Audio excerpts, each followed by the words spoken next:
Olá, pessoal, sejam bem-vindos e bem-vindas para mais uma EBD Online, para mais um estudo bíblico semanal. E por falar em estudo bíblico, você agora tem a oportunidade de aprofundar os seus conhecimentos em Novo Testamento, porque nós vamos começar em poucos dias uma pós-graduação livre em Teologia do Novo Testamento, com professores qualificados, com uma grade muito completa, e você vai poder assistir às aulas na hora e no dia que você quiser e que você puder. E tudo isso pagando apenas R$ 49,99 no plano Café Master, que também te dá direito a todos os outros benefícios aqui do canal. Então não perca tempo, clique ali em Seja Membro e faça a sua adesão hoje mesmo, que eu tenho certeza que você vai aprender muito. Mas hoje o tema da nossa aula é sobre os 2 livros de Macabeus. Você sabe que nós estamos dando sequência a uma série de estudos bíblicos sobre os livros deuterocanônicos, que independente se você é católico, protestante ou seja da linha que for, esses livros devem ser considerados com respeito, esses livros devem ser lidos e conhecidos com atenção, porque eles revelam muito da cultura onde eles se passam e eles têm informações bastante interessantes sobre a espiritualidade da época, sobre o culto da época, sobre períodos históricos em que eles foram escritos, e isso traz um conhecimento muito importante para cada um de nós, principalmente, diria eu, os livros de Macabeus. São livros muito interessantes que relatam um período histórico do povo de Israel muito importante, né? Praticamente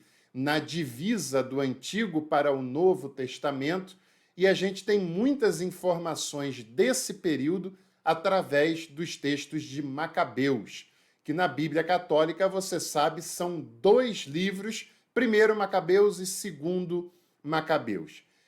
Faz parte do cânon da Bíblia Católica, são 2 dos 7 deuterocanônicos. Eles foram considerados livros apócrifos por Jeremias e por boa parte dos protestantes, mas foram utilizados por muitas comunidades cristãs antigas e fizeram parte de várias listas canônicas até o século IV do cristianismo, e depois disso também fizeram parte de várias listas canônicas. Porque nós temos um ledo engano quando nós falamos de cânon bíblico. Nós achamos que o cânon é padrão, que o cânon é patenteado, né? E que em qualquer lugar do mundo nós encontramos a mesma ordem, a mesma organização e a mesma quantidade de livros. E talvez algumas pessoas pensam que só há diferença entre o cânon católico e o cânon protestante, mas isso não está correto. Até hoje, nós temos comunidades do norte da África, do Oriente cristão europeu, que utilizam cânons e que utilizam lista de livros consideradas por eles canônicos, bem diferentes da que a gente está acostumado a ver aqui no Ocidente. Já teve listas de livros com 81 livros, outras com menos de 66 livros, né? E a gente precisa entender que aqui, talvez, no mundo ocidental, as diferenças básicas sejam entre o cânon protestante, de 66 livros, e católico, de 73 livros. Mas que no restante do mundo existem várias outras diversidades em relação a isso. Isso é importante, a gente não ter a inocência de achar que existe uma lista padrão, e não é bem assim, né? Outro ponto também importante que nós devemos analisar no livro de Macabeus é que eles fazem uma informação importante sobre os hebreus na época helenística. A época helenística surge logo após Alexandre o Grande, ou durante o seu grande reinado. Ele amplia as suas conquistas por quase todo mundo conhecido daquela época e promove um processo de helenização desse mundo dominado por ele, que era a ideia de levar o pensamento grego, a forma grega de se pensar através do platonismo, para todas essas regiões conquistadas pelo seu vasto império, e isso incluía a Palestina. Então, entre o período de 176 a 134 a.C., esse processo acontece e os livros de Macabeus, eles retratam esse período especificamente ali na Palestina. Dentro desse período, que já é posterior a Alexandre o Grande, a Judéia, a Palestina, ela faz parte do Império Seleucida, ou da área dominada pelos Seleucidas. E o que é esse período? Alexandre o Grande viveu 3 séculos antes de Cristo, dominou grande parte do mundo antigo. Depois, quando ele morreu, morreu sem descendentes, sem alguém que assumiria o seu império. Portanto, os seus territórios foram divididos entre os 3 principais generais que ele tinha. Houve uma divisão territorial e a parte correspondente, a Palestina e outras áreas ali ao redor, ficou com o Seleuco. E dali nós temos esse grupo de liderança de origem grega chamada de Seleucidas. E foi esse grupo quem governou a Palestina durante muito tempo após essa divisão territorial das conquistas de Alexandre o Grande. A temática dos 2 livros de Macabeus ela é bastante parecida, embora não seja igual, né? Embora sejam períodos diferentes, escritos em momentos diferentes dessa história, mas a temática tem suas semelhanças, porque os textos consideram que, graças ao socorro, à intervenção divina, Judas Macabeu foi levantado no meio daquele povo, junto com os seus irmãos, para liderar uma revolta, para liderar uma revolução que tentaria colocar fim à dinastia Seleucida sobre a terra e conduziria aquele povo a uma soberania nacional, a ter autonomia nacional sobre aquele território. E a liberdade de culto, principalmente, já que essa liberdade de culto havia sido seriamente comprometida por Antíoco Epífanes, um desses líderes que passam pela região e chega ao ponto de profanar o templo dos judeus em Jerusalém, que esse é o estopim dessa grande revolução que esses macabeus promovem na terra da Palestina e conseguem uma certa autonomia diante daquela opressão que vinham sofrendo por parte dos Seleucidas. Então, os livros dos Macabeus vai se concentrar nessa história de como o povo está sendo agredido, cerceado, humilhado, principalmente naquilo que eles têm de mais santo, de mais sagrado, de mais íntimo, que é a sua religiosidade, os seus cultos, suas cerimônias, né? E há uma, segundo a sua crença, um levantar de Deus de lideranças locais para conduzir o povo à expulsão dos opressores e à autonomia nacional sobre aquele território, e isso também é bastante interessante.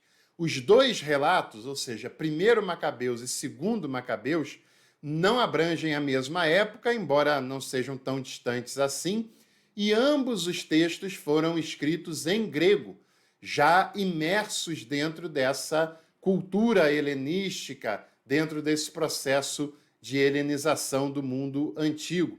E um dado interessante também é que o historiador judeu praticamente contemporâneo de Jesus, o Flávio Josefo, que é tão citado por protestantes para referendar algumas questões históricas, e que é um ponto histórico bastante importante, ele chega a citar os textos de Macabeus na sua obra Antiguidades Judaicas. Então, o livro de Macabeus não era um livro tão descartável assim, mesmo lá na Antiguidade, mesmo lá entre judeus tão importantes como era o caso de Flávio Josefo, que cita numa das suas principais obras. O primeiro livro de Macabeus tem 16 capítulos e ele narra as façanhas de Judas Macabeus, dos seus irmãos Jonatas e Simão, e o levante que eles fazem contra a opressão que vinham sofrendo. E também um dado bastante importante é que o Simão, um dos irmãos lá do Judas Macabeus, é quem dá origem à dinastia dos Asmoneus, que vão governar a terra da Palestina nesse período de autonomia nacional durante um período considerável, entre os anos de 164 a 37 a.C. É um período considerável que só chega ao final pela invasão do Império Romano. E aí, claro, quando nós entramos no Novo Testamento, na época de Jesus, dos apóstolos, aquele território já está dominado e repartido pelo próprio Império Romano, e já tem forte influência política, social e econômica do Império Romano naquela região. Mas o livro de Macabeus percebe a ascensão dos asmoneus que vão conduzir aquele território, principalmente aquele povo judeu que habita naquela terra, entre os anos de 164 a 37 a.C. A revolta dos sacerdotes Matatias, que também é um personagem-chave nesse processo de primeiro Macabeus, e dos seus filhos, sob a liderança de Judas por 6 anos, e a purificação do templo que tinha sido profanado por Antíoco Epífanes. Esse é um dos principais elementos de primeiro Macabeus. Promover uma purificação religiosa naquela terra, e isso passa obrigatoriamente e prioritariamente pelo templo que havia sido profanado. E diante disso, eu quero ler também uma passagem importante para a gente procurar entender um pouco melhor esse período que nós estamos narrando. 1 Macabeus, capítulo 1, do versículo 56 ao 64, diz o seguinte: quanto aos livros da lei, os que lhes caíam nas mãos eram rasgados e lançados ao fogo.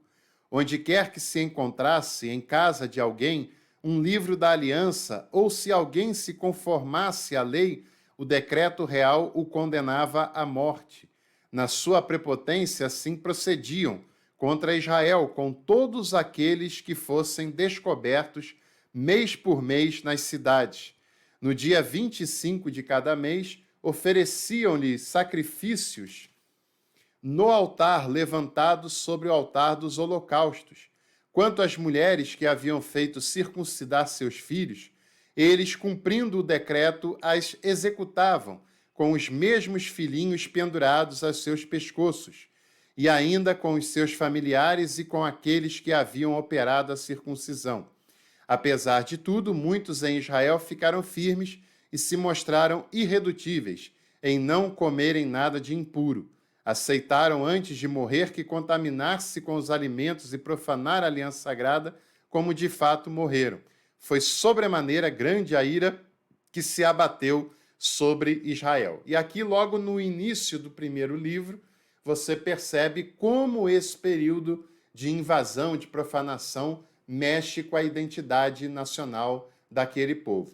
Já o segundo livro de Macabeus não é uma continuação direta do primeiro, mas não é um período histórico tão distante assim.